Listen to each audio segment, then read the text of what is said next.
So, what's a ward committeeman? Well, every ward in the city, and there are 50 wards, and every township, 30 townships in Cook County, has a Democratic and Republican committee. What does the person do? Well, first, to handle politics in the ward, register voters, election day operations, that kind of thing. So that's number one. Number two is to help the Democratic Party slate candidates. So when you think of that smoky, back-filled room, not quite that, but right, it is the committeemen coming together in order to slate candidates. Now, this is the other big thing, number three. When an elected official leaves office by resigning, and we've seen that many times in Chicago, the committeemen come together and decide who the replacement person is going to be. We last saw that with Lou Lang resigning, and he was also the committee person. He appointed Mark Kalish to he appointed Mark Kalish to fill the vacant seat in the 16th. So essentially, while the alderman delivers city services, passes legislation, the committeeman handles the politics of the ward. And it's not a paid position, so this dude's actually working for you for free if he gets elected. So, why should they be the same person? Well, as much as people don't believe that politics and government should coincide together, it's just the fact of the matter. It happens, they do, right? And we believe that Andre is the best person to promote progressive politics in the ward, and we've seen that time and time again. He has a proven track record of bringing transparency to local government. And Andre is committed to opening up government, working transparently, and being accountable as an elected official.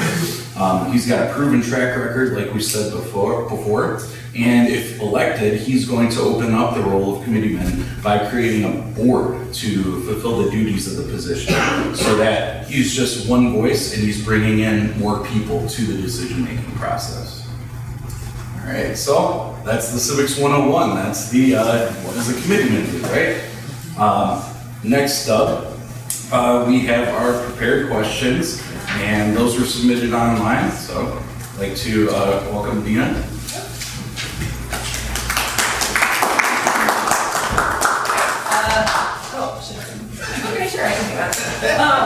So, hi, I'm Dina, I live in the ward.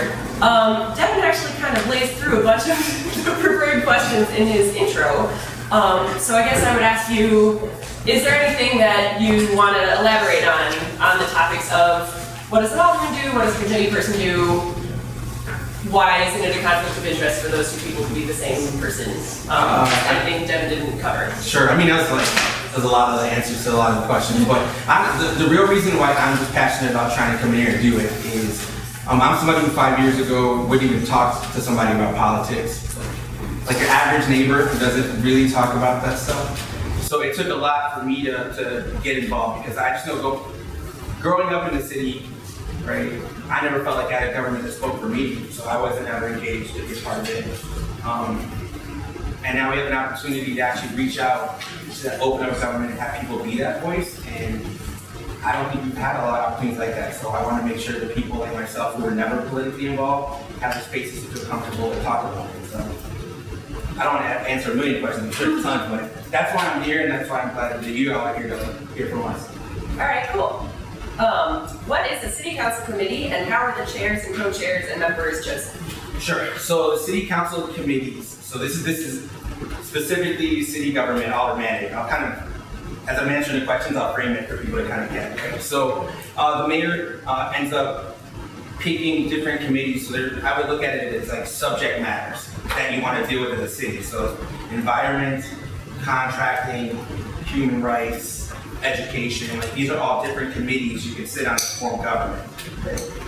Each one of those committees has to have a chair who effectively manages the way we talk about those different subjects. So when bills become introduced in the city law, they get put into one of those committees, the one that we be corresponding, so that the city council and those committees are made up about 15 or 20 of the council members can discuss those issues, see if they're at a point where they can come out to the larger city council to actually vote and talk about it. If anyone's got questions as I'm explaining it, totally put their hands up because it's a system you're describing. So basically, if you're like the boss, then you've got managers for each committee, right? Each committee has people on that team that decide, should we talk about this? Is this a bill we want to pass out so the city council can then vote? In order to be a chair, they're typically appointed by the mayor. So the mayor will pick her teams, pick her captains of her teams, and then the city council ultimately has to vote to ratify and officially vote that council in. So what happened, for example, in this city council that just occurred, is the mayor added 2 more committees. So there used to be 16, she increased it to 18, because now whoever's the chair, you're gonna vote for those committee members. So you get 18 votes locked in, and you need 26 to get over the majority to win. So you also have to figure out how to game it while you're building it. Yeah. So committees are a way to preserve all of that prerogatives, even though their life is trying to cut it down. No, close. What it actually does is increase mayoral prerogative. So it isn't the city council members who really call the shots. They're happy that they have a position, but the mayor can reach out and say, hey, this is our budget, so I'm gonna need your votes. And please understand that when we had this conversation about who's gonna be the chairs, I needed your support, or you needed my support, now I need your support. So that becomes a relationship. So it's actually mayoral prerogative, which should be a bigger concern. Speaking about relationship, Yeah. I have the privilege of being here with the judge, and it is Judge Sharon Johnson, who sits currently, she's a circuit court judge, she currently sits on the bench in Markham, but she's going for a appellate court judge.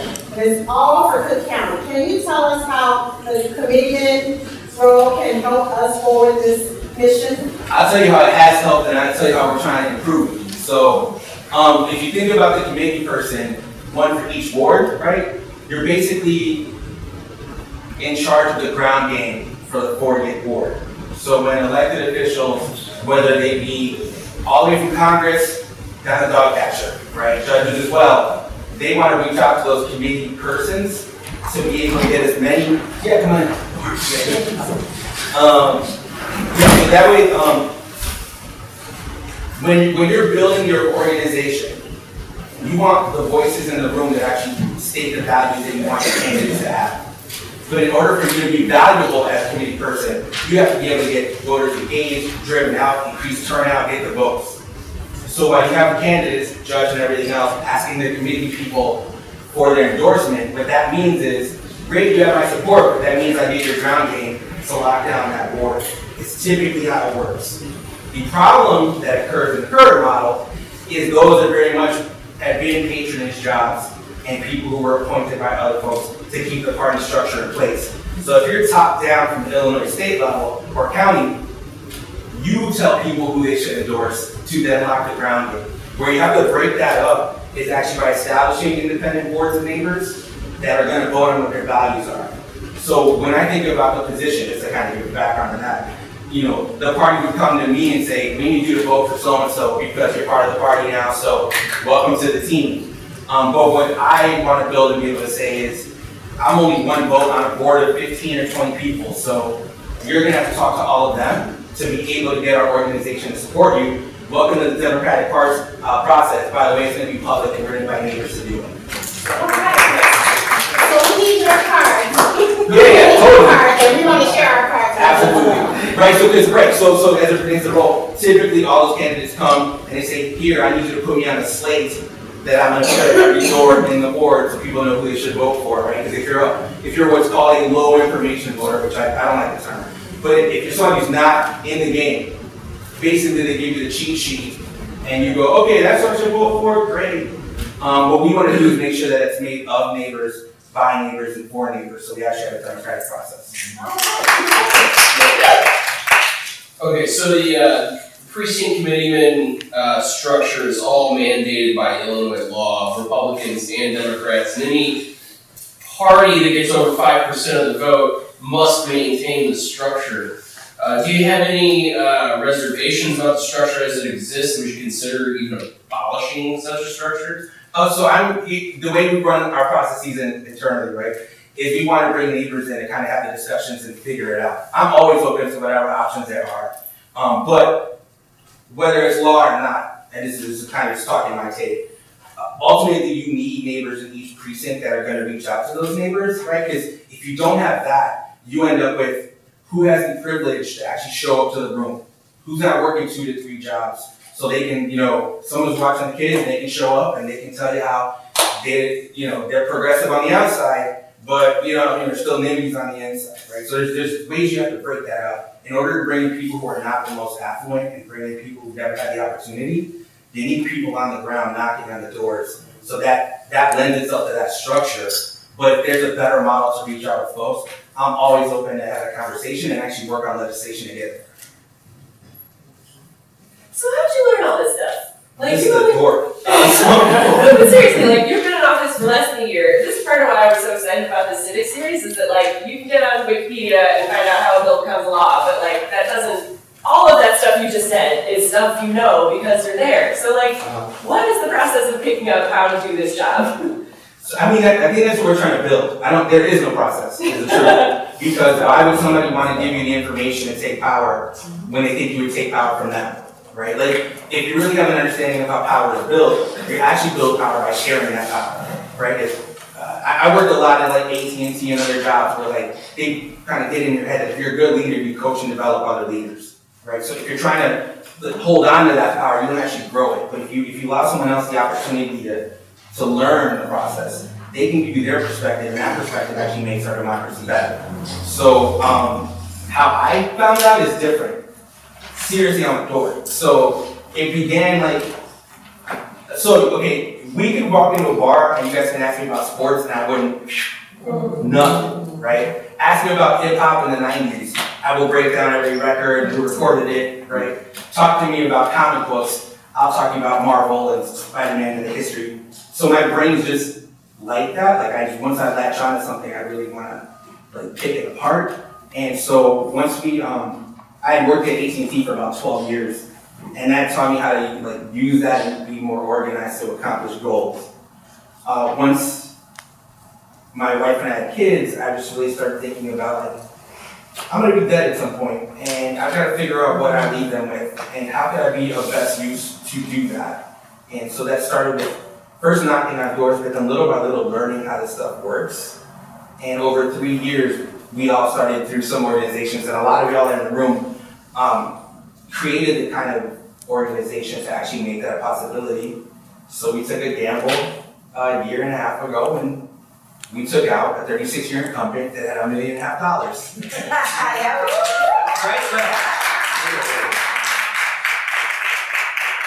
So that was not me. I was the lead singer of a band, but it was a symphony of people working together to get this done. And what we want to do is continue to create that and grow it out in this ward, because we have high turnout when it compares to the city, but turnout's horrible across the city, so it's not saying much. And so we need to to have a larger voice, you need a diverse community at the table. To have a diverse community, you need a diverse set of tactics, strategies, and events to bring people in. It is why we've got graffiti on the wall. It's why we've got the different cameras to do podcasts. We actually want to create a space where people just feel comfortable enough to come in. And then we can, through that, get them more civically engaged and get them to learn more if that's their thing. So I just want to build that because I'm a dork. So yeah. All right, our last question that got submitted are kind of a collection of questions around the city budget. So why is it so hard to get a decent budget passed in Chicago? Why don't the alder people make a city budget? And what can regular citizens do to help? Okay, so if we can break that up into questions. Okay, yeah, why is it so hard to get a decent budget passed in Chicago? Sure. I'll start with how easy it is to get a budget passed at home. So I think any budget you talk about, right? You're looking at, I've got this money coming in, there's all these things I want to do. How do I make that happen? Think about it in a family structure where if you've got 2 parents, there's 2 parents and kids, and 2 parents have to figure out the bills. It's excruciating, right? Now multiply that by the whole city, and then after that, it's at minimum 51 people that have to come to an agreement. Right? So it's going to be challenging no matter what, especially when you've got representatives from all the 50 different wards. Every single ward has a different experience, different priorities, different things that are important. So it's incredibly difficult, period. But then when you add in like the influence of money on top of it and other interests that actually have the power to move things around to their agenda, then it's almost impossible. So what made this one particularly difficult is they're like, cool, while that's going on, we're gonna have 12 new people and also a brand new mayor and give you guys 5 months. So good luck and figure it out. It was gonna be challenging no matter what. But because you've got different people with different ideologies, different perspectives, trying to come out with solutions, it's gonna be challenging. Because some people wanna cut what you're spending, and some people wanna make sure you're bringing in more revenue to pay for the things that you know are necessary. And because people have different perspectives on what that is, we get into the fights. So we just want to make sure that we hear more from the people on the ground and bring them in the room, because when you've only got the 50, it's easy to game that system. So what could we do to bring more people in the room? Like, if I'm a person who cares about mental health funding in the city, what can I do to be heard when these decisions are being made? So what we learned through this budget process is you probably want to start the year before the next one. Like, trying to work on a budget within a couple months and do something actually you asked a question which will relate to it. Historically, the city council would actually create their own budget.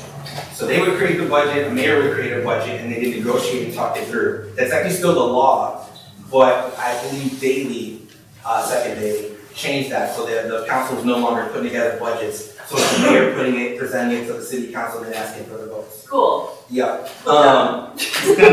Yeah, so the reason I say that is because as we came in as rookies, Maria and a couple of us actually talked through about, we should totally be the ones creating a budget and presenting it. You realize there's no way in hell you could do that as a rookie within 5 months when you're talking about a government that's in there, right? So we were not able to affect change the way we wanted to on this budget, and it's why after talking to the neighbors about it, I voted no for that budget. What we then have to look at is we can't just be the kind of folks who just say no without providing solutions and alternatives. So we have to do everything now for the next budget. So I'd say if you were someone who's really involved with like mental health and you want to see more investment in mental health, now would be a good time to start building a relationship with like your city council member, other folks, to then start building that kind of public pressure to make that like a really strong issue. And what we do in our office on the other side is when people are that involved and invested, like we work with them to craft legislation. Like we need their help to do the groundwork, but we'll work to kind of craft legislation and teach them how it works. So let's say you wanted more investment specifically in like opening mental health clinics. You would come talk to us. We would say, yep, we're on the same page. How do we get to it? How much money are we talking about? Let's do the actual research to know how much we're asking for. And then how would you figure out a way to like either tax or find an efficiency somewhere else to be able to fund it? Sorry, I'm getting dorky, but that's what we would do internally. Once we figure out a solution to that, then we can craft an amendment to a budget to then be able to present. That would go to one of the committees, talked about earlier, with 20 folks. You'd have to get a majority. So it's 20, 11 people would have to say, yes, let's go to the city council and try to amend the budget. Because of how long that whole process sounds, you want to start now and focus on the next budget rather than waiting until like mid-year. Cool. Well, that's it for the questions we got online. Has anyone filled out any note cards, or do you just want to like raise your hands and kind of popcorn it? All right, we'll have to stop sitting on the stage. Cool. And then it's supposed to be like simple questions too. It doesn't have to be like you guys watching my Rain Man while I'm talking. Yeah.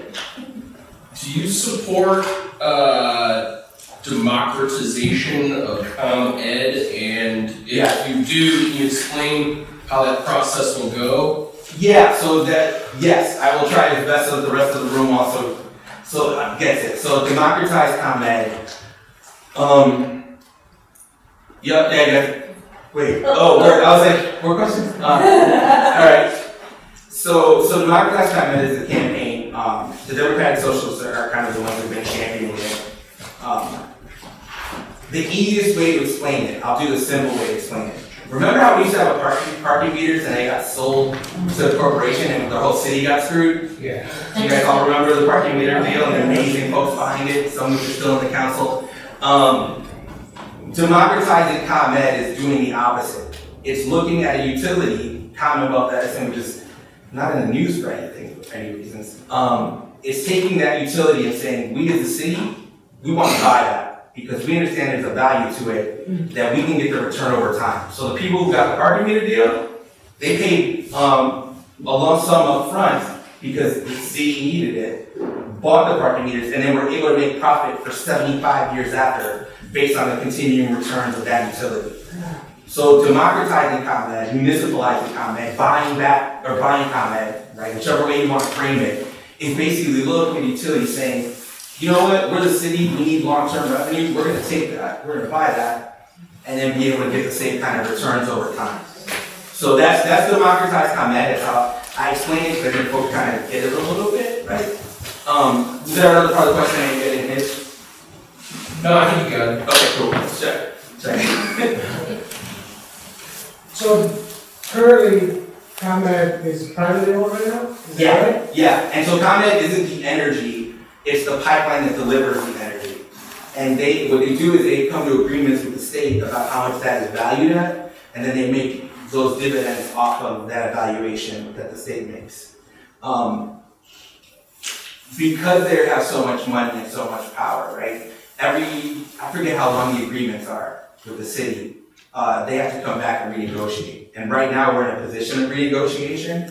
So what I think makes perfect sense is elevating that kind of campaign and say, look, why should we even re-sign this deal? Let's look at what it would cost to potentially buy it and see if that's an option for us. So one of my colleagues, Alderman Daniel Espada, is actually leading the charge on writing the ordinance. He wrote an ordinance, introduced it, asking for a feasibility study to find out if the city could do it, how much it would cost us to break down the details.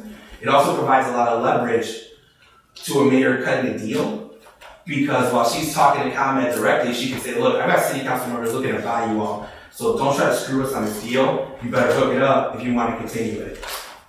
That part's not really legislative ruling, but that's how negotiations work. What would the time frame on the feasibility study to decision making be in that?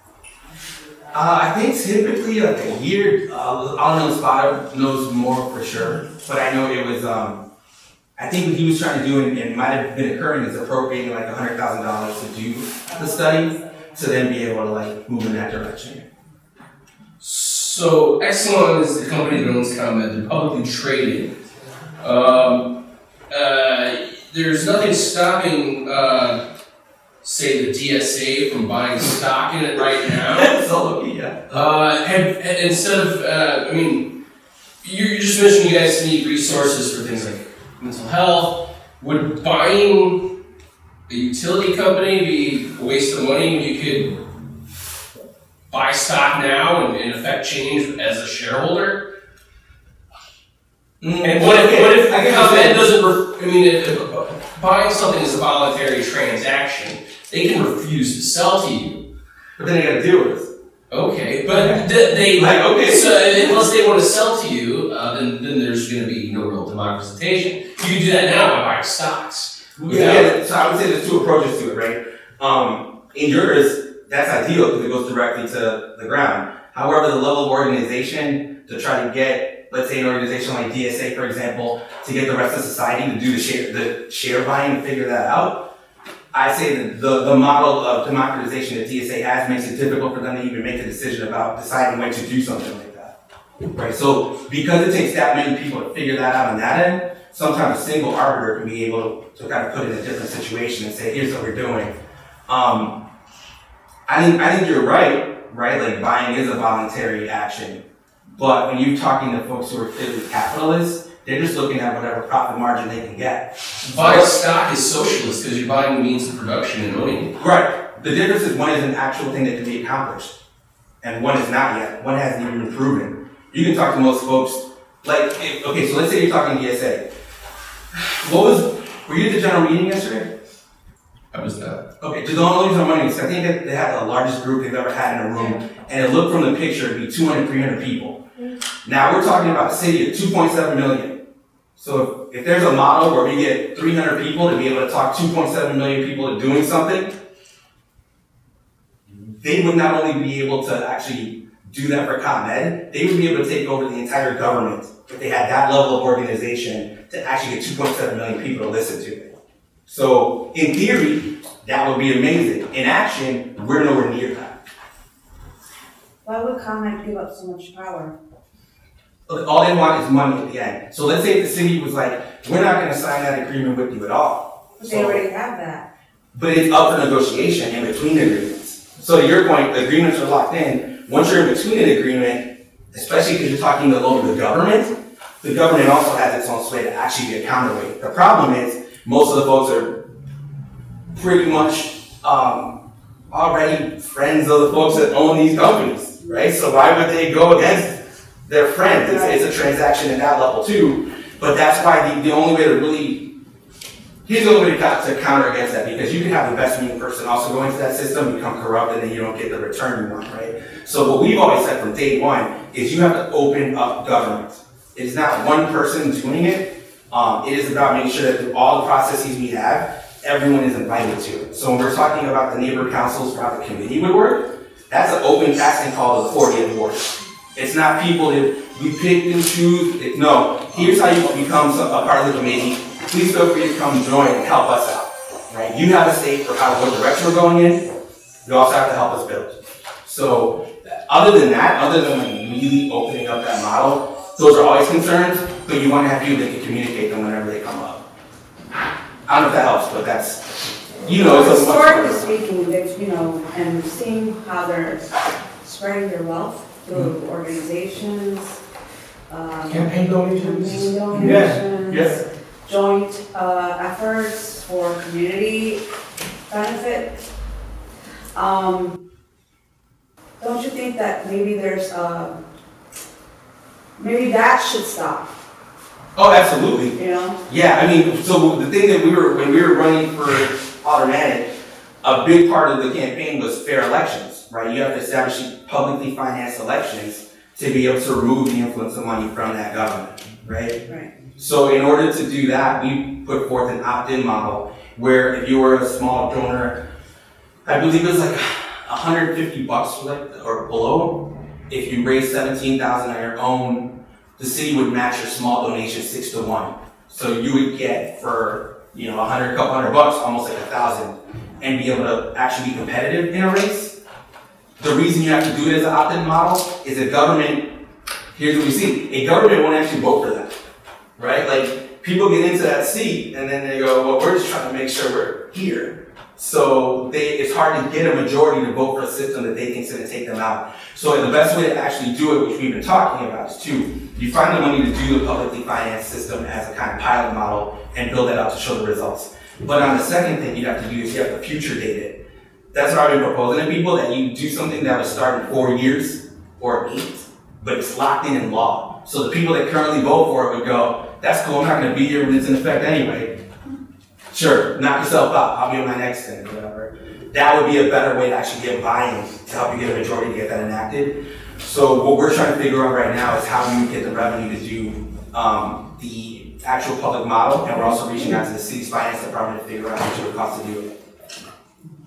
Yeah.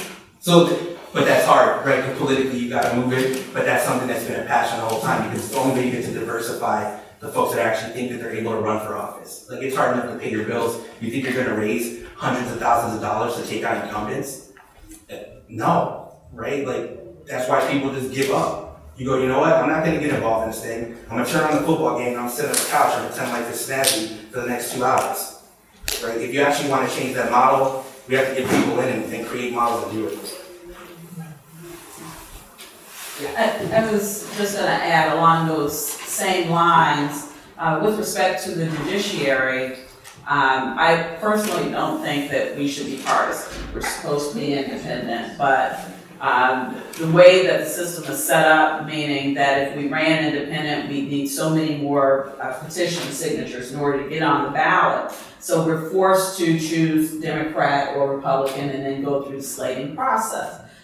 The only way that we can do away with that system of having to be partisan is that the very people, the legislative body, has to enact a law that says judges cannot be partisan. who's gonna do that when they make so much money from the fundraisers and, because we attend the fundraisers, pay for the tickets so that we can kind of rub elbows and hopefully get their vote to be slated. And then, of course, the $40,000 it takes to, that you have to pay once you're slated to pay, for the printing and things of that sort. So it's kind of a catch-22, the basics of the base of our Constitution says that the judiciary is supposed to be independent, so why should we then be beholden to, the committeemen and the aldermen, et cetera? No offense. No, I love it. I'm all for it. Because look, you're talking to the Democratic Socialist, it's also a Democrat, Yes, right? right. Like, because you've got to pick to be able to actually get a majority vote, which I get the democratic process, you want that. But to your point, you only get door A or door B. Right. So we're in a system where people in door A, let's say Democrats, get to be like, look, at least we're not door B, Right. so we don't have to push as hard. Right. Because look how bad they are. And that doesn't actually push forward the kind of solutions we want to see. So a million %. Yes. And then the other side of the coin is, because all this stuff isn't funded well in the first place, the people in those seats have to figure out how to pay bills, and then that feeds in that system as well. For example, this place here costs rent, right? Everything that we're doing here requires funds to actually pay for it, and those funds can't come out of that office at all, because that's a conflict between government and partisanship, politics, right? So we have to, the model through which we can pay for this is twofold. One, we can count on the donations of those heartfelt individuals that can move this thing forward. By the way, most of them are broke. But okay, if you want to try to figure out how they're going to fund your thing for years, every month, pay the bills, more power to you. But you also have to recognize that that's a challenge in and of itself. And then people say, I'm a Bernie person, so I'll put that out there. People be like, well, Bernie, $27, he's got millions. Sure, you're talking about a whole country's worth of people handing up $27. In the 40th ward, you got 55,000 in trust. It ain't gonna be all of them handing up whatever amount, right? So that ends up having to talk to like the lobbyists and other folks who want access, so they pay for the access. And if you don't have in the current system as it is, because we have not been able to change that, if you don't then have the counterbalance of people on the ground and opening up and being in there with you to hold that accountable, that becomes a problem too. Which is why when we think about the committee person role, I look at it as like two halves. One is how you engage people, bring them into the process, reach out to folks who have never felt represented by the Democratic Party so they can learn and be a part of it. And then there's this decision-making, endorsement, slating piece of it. And we want to give that out to the neighbors. We want to just, what I want to do is make sure we bring in more people who haven't had a voice. Because if you think that if you think being a committee person and increasing voter turnout is just about registering people, you're only going to have affluent white people showing up. And if you actually want a democracy that's diverse, you have to do diverse things to bring it in. So I'd rather create the spaces for people to feel comfortable and be a part of the party, because that makes us a better party with more perspectives and better solutions, than to ignore that and just say, no, we can just register more people and everything will be great. We got Trump, right? That model doesn't work. So that's why I want to change it. Do you think Bernie's gonna be able to do that? I think it all takes work on the ground, right? So we can all agree on the values, right? And like Warren folks line up on the values, and I know folks want to argue about the difference in policy there. That's perfectly okay to do so. The only thing that actually gets us anywhere is meeting people at their door, physically and ideologically. It's the only thing that'll do it. It's not my job to tell someone that they're wrong for who they support. I tell them why I support. They see that I'm invested enough to actually leave my house and knock on a door in the winter and make my case. So they'll listen to that. And ultimately, if you reach the most amount of people, one would imagine you start taking it seriously and you get better options. I think what occurred, there's a lot of different things that occurred in the last election, so let's not talk about the one last election. But typically what occurs is your average campaign isn't going to the most marginalized areas to find out how to get solutions. They're trying to find out how to get votes. Votes are people that are already registered in the system that you want to follow up with and build. It's going to keep you talking to what that group wants, and you're going to go towards that. Meanwhile, the other marginalized groups, they feel rightfully so neglected. So then to understand when you have an election that those people who have never been talked to have to come out because vote blue no matter who, even though the party doesn't fight for you, but it's better than the Republican Party, you're not going to get people that are angry. You're going to get people that go, I'm done with the whole system. Good luck. Let me know what happens. And then where we're at. So it's not about a person. It's not about Bernie. It's not about any of them. It's about, are you as a neighbor willing to actually have a conversation with your neighbor about what's important to you so we can vote on the person that can bring that to us. But I'm a Bernie guy, so that's a little you know what I mean? Like just to be real. And we can't expect for one person, like just like his slogan says, not me, us, right? You can't just. Thank y'all so much. Seriously, like I think all the information you brought was like beautiful. So thank you for that. Thank you. Yeah. So look at the Obama campaign. How many the grassroots effort that was there for the Obama campaign, and then after each election, they were like, all right, you come out every 4 years, voted for us, grassroots effort, yada yada. But then between the two elections, there was no movement there at all. It was just the election and then nothing else afterwards. So he just went to the poll that every 4 years, got it twice, and then between that and even until now, where's that grassroots effort at? Where there was nothing, there was no substance there. It was hope, and that was it. So I'm glad you asked that, because actually, in asking your question, you got me thinking about something. So we're going to talk about two different entities when we're talking about that. One is President Obama, the other is the Democratic Party. Two separate things. I want understanding there. Because I was somebody who, I was like, so we have a person of color running for office? Cool, we're not going to sign me up. That's what got me kind of like at least get my ears perked, so to speak. I agree. I think that there was a groundswell of people and a coalition built and a mandate that actually helped him get to office, right? And it felt like if you were one of those folks that just came in for the first time, like once we got that accomplished, they were like, cool, thank you for that. We're gonna go run government. Like I got the keys to the car. We're gonna be fine. We'll be okay, y'all. But that actually caused a disconnect when those folks weren't organized. Here's something that I understand now being in government, which is why I want to separate the two, meaning Obama and the Democratic Party. We ran an election where we had hundreds of people come to help us take out an incumbent with like the state party behind them, the money, everything, right? So we built the same kind of ground game, the same kind of coalition to get us to where we were at. What occurred once we got elected is the same thing that happens to every single one of us when you first get hired. You have to go through your HR process. You got to figure out what your job is. What do I do on Tuesdays? When do I, like, so you can't organize that thing you built and keep it going while you're actively learning your new job. So during our campaign, we had tons of folks showing up, but then through the next 4 or 5 months of building the organization at the ward office so we can take care of services, no one was building up and continuing to engage the people that brought you in. So the reason why I separate that is because President Obama is one person trying to figure out a new job once he gets elected, but the Democratic Party is an organization that's been doing it since day one.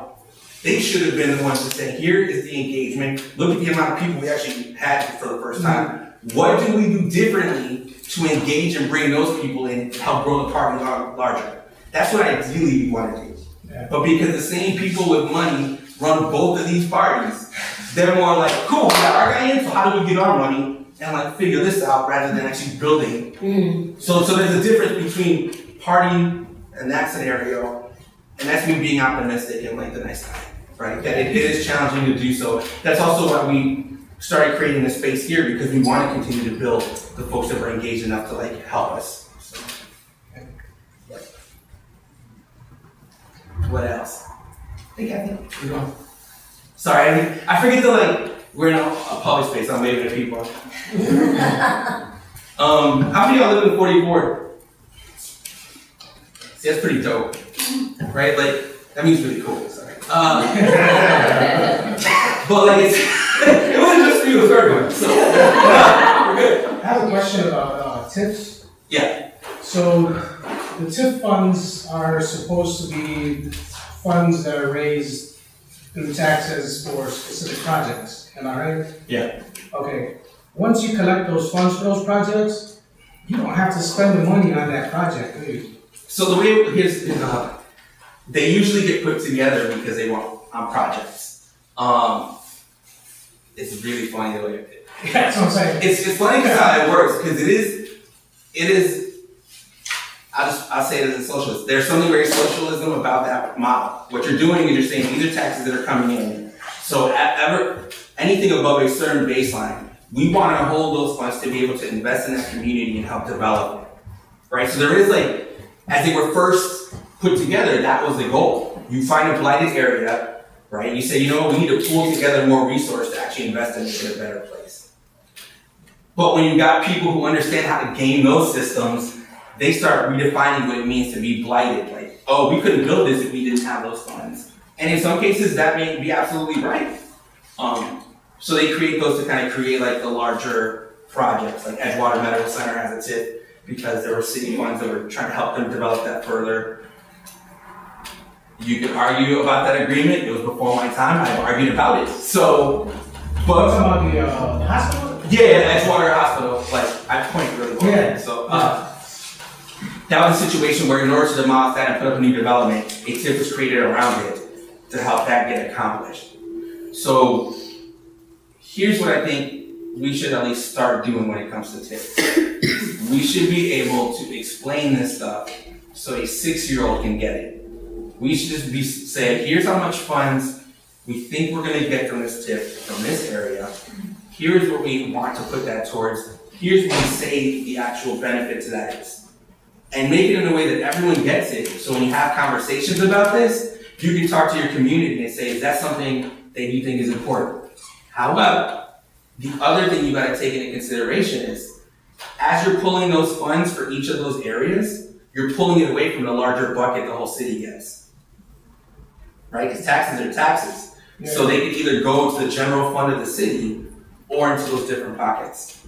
So it's complex, and there's people that want to boss them completely. I have a concern there because if it all goes to the general fund directly, then you have a mayor who writes a budget who then gets to tell you what they're going to do with the whole fund. So that isn't necessarily democratic, especially in the current budget model we have now. Right? The mayor would say, here's what we're going to do with the whole general fund.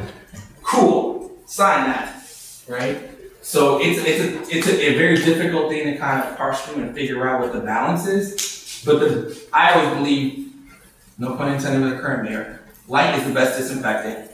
That if you make it that transparent so people understand it, you can actually have discussions with folks of like, okay, let's change this. This needs to be changed. This isn't how we define a neighborhood that needs it. This is what we do when it gets past a certain amount, so it actually goes back. Like, there's bills right now trying to do like a TIF surplus. Like, if you have your project, you've got the money for that, but you continue making, then that extra should go back to the general fund. So there's, even in me trying to explain it, I had to explain it 6 different ways to kind of get it, right? We have to really figure out a way to simplify it. Yeah. Don't TIFs, in a way, maybe perpetuate gentrification and give money to cronies? Give taxpayers to developers? Sure. I'll go a little more nuanced on that one. I think I'll start by saying, like, who's gonna build anything? Like, if it's not a developer, who's gonna build it? Right?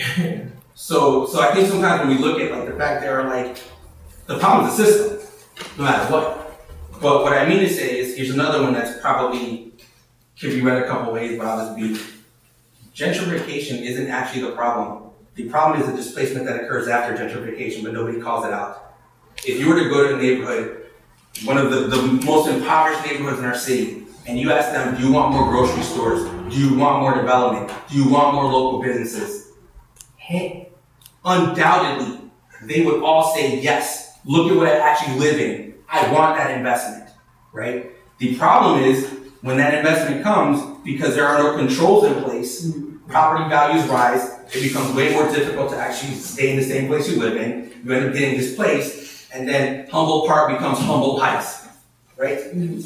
So the problem isn't the investment, the problem is we don't actually craft things to say, you can build all you want, but these folks are gonna stay here at this level, rent control, and they're not going anywhere. So come on and develop, and when you're done developing here, go develop on the south, go develop on the west. But here's what you're not gonna do.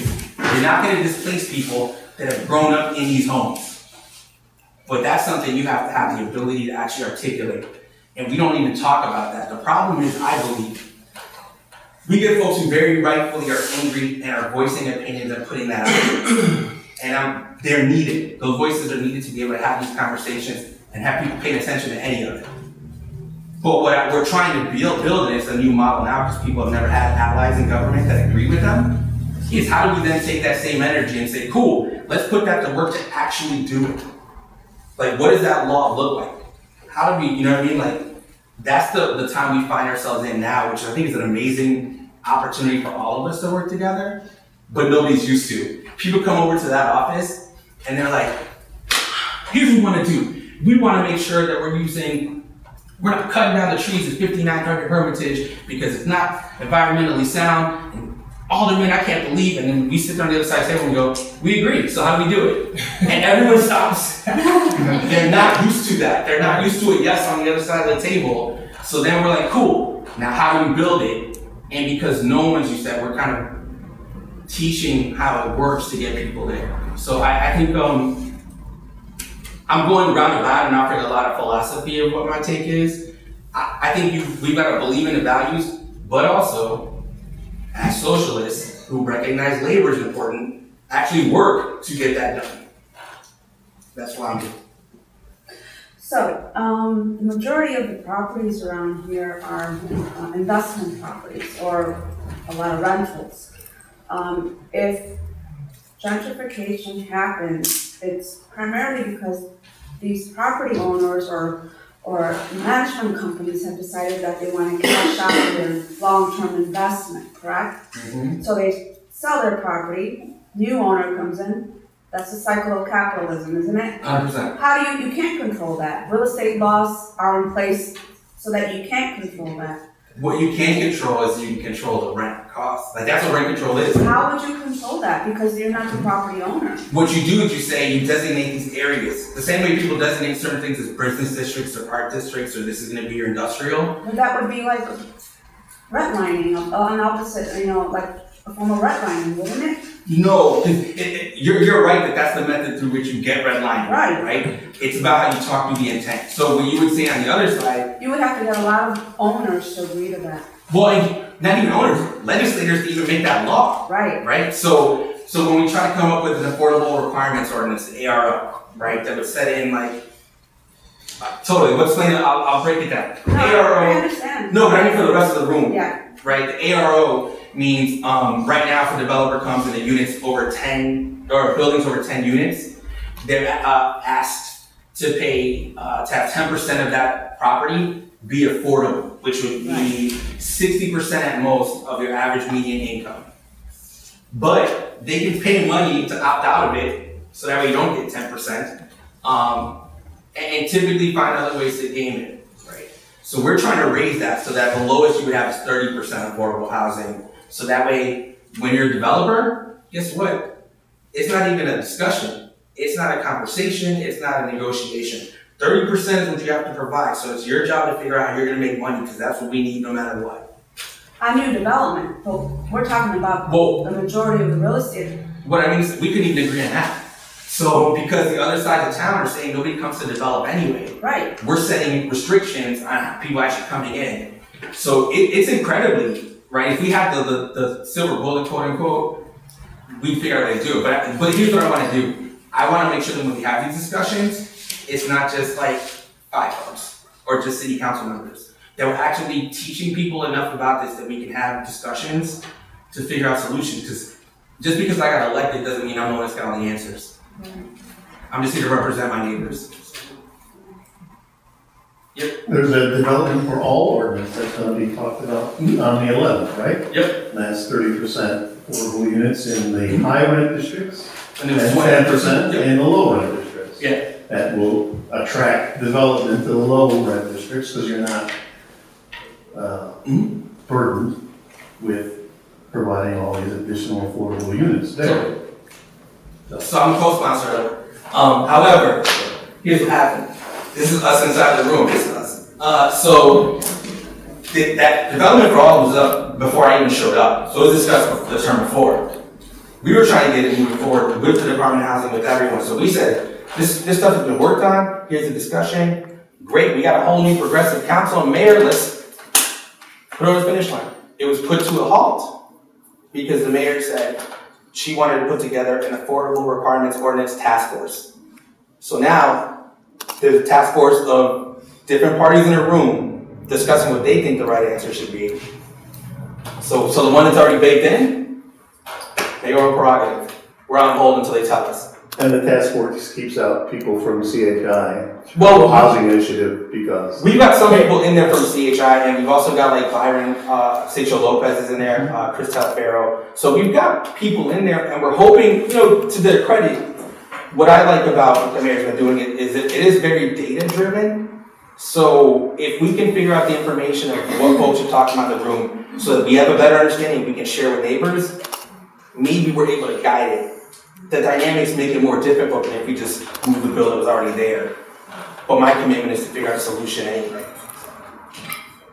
Just trying to be fair, right? Like, if I was somebody in that position, I want to build my process. So that's fair as well. Are you planning to formulate any type of community, maybe economic development groups or CD40. outreach type of thing? Yeah, we call it CD40. All right. It's community development 40. All right. So we'll make sure we've got everyone's information. We'll send you. We've got to figure out how to get the information to you to keep the two separate sides of the house, government and political. But I would say this: if you come and visit the government ward office, that is where the community development is occurring, and then they'll let you know when, and you can absolutely. We also have a participatory budgeting process now. So we look at the menu money, the 1.3 million each ward gets, and two neighbors figure out where that all goes. So yeah, totally come on in. Both of these doors will be open for different purposes. In the 70s, they put price controls on gasoline, which led to shortages and lines at the pump. That's another question. In what way does, I don't see how putting price controls on rent would also create shortages and disincentivize people to invest in building property. It would disincentivize people who want to, let's say, have their long-term home they're going to keep forever, right? Because first, I think we should lift the ban on rent control to have a discussion and figure out solutions seriously. I'm all for it. But the other thing that I've seen knocking on, let's say Arcadia Terrace where we're located, you're at this 2 to 4 flat where your family bought their first little 2 flat, they want to get somebody else to rent so they can develop value that way. If we don't do it right, if you do a rent control without actually accounting for that, here's the problem you're going to have. City's going to raise property taxes no matter what, right? That cost is going to continue to go up and you're going to have to pay those taxes. But if you have a ceiling on where rent is that isn't adjusted or indexed to what that is, you're going to squeeze people out who bought their first home and they're going to get screwed anyway. So, like I said, all these issues are stuff that we want to debate and talk to in the room because it isn't as simple as saying one or the other. We have the right fit this year to make sure we're not having unintended consequences we don't want. This is a point of clarification. There wasn't a shortage of oil in the 1970s. OPEC put an embargo on oil, and so this is why we had trouble getting oil, not just because there was. But yeah, if you keep prices low, people are going to buy more of it. And so what and then you're still gonna have a higher demand than you normally would if the prices were where they would be at. And so what happens is there's this sort of false increase in the market in a city like Chicago because everyone's trying to live north of Roosevelt, right? So it seems like there's this shortage, but there's a vast city out there.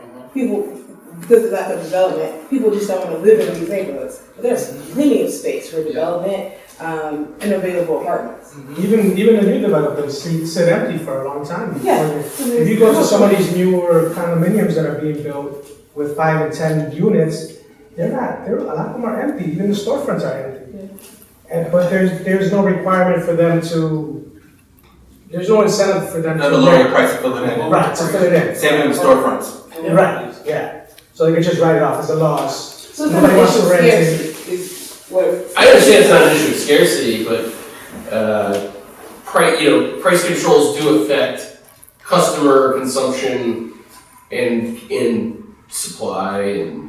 They do, but they don't necessarily affect demand, right? So you could change the cost, you could change the price on something, but that doesn't mean you change the cost of actually making it. So if you're losing all the different, let's say you're building a property, the cost of like brick, of like everything, of the labor to actually build it, that actually goes up. So you have to account for that as well, because now on the other hand, going, how come these construction workers haven't been getting paid more, and they need to make sure they've got all their benefits? Guess what? That comes with a cost as well. So you've got to think the whole process, supply chain of where you get. So like, I understand exactly where you start with the discussion, but then if you don't take any other stuff into account, right, then you're going to have, I just know it. I just picture literally CFL and the Federation of Labor and those folks who are advocating for the construction workers who want more and they're unionizing to do it, to be like, where we make, so I don't know. It's a tough one. The other thing is, if we're taking this free market approach, then we should definitely not be incentivizing developers. And Which is what TIFs do. yeah, we should be charging them maximum, right? If our approach is a free market approach. Yeah, I don't disagree. Look at us, in a room. You can't call Reagan, once we've already given them the money. Now suddenly when we're talking about renters, they're like, oh, wait a minute, Yeah. you can't suppress the part. Now they want to get conservative.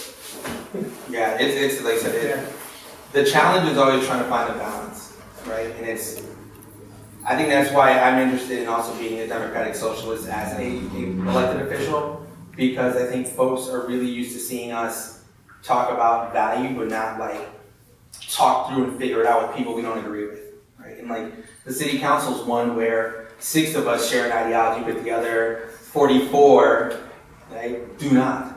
So how do you, knowing what your value set is, here's what I refer to it, like everyone's got their North Star, but you've got to navigate through current waters as is to actually get to where you got to go. And I would love to be able to show people like, here's why this is challenging to get from here to here, and like how do we solve that together? Like that's my interest, because if not, I would feel like the kind of politician that just wants to get the headlines and looks cool and doesn't actually get anything done. I'd much rather, I don't care about that part of it.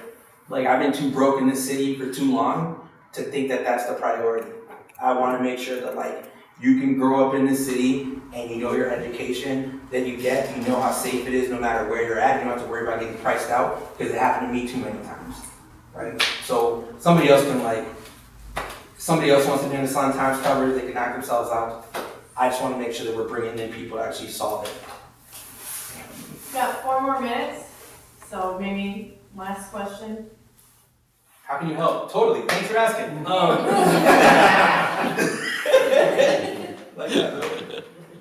So here's what we need to do, I believe, right?